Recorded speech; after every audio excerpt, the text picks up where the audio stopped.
To catch frogs, a snake has to do what frogs do. Swim a little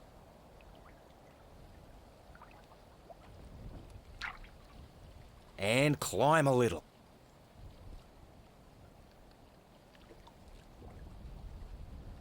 Frogs climb using sticky pads on their toes.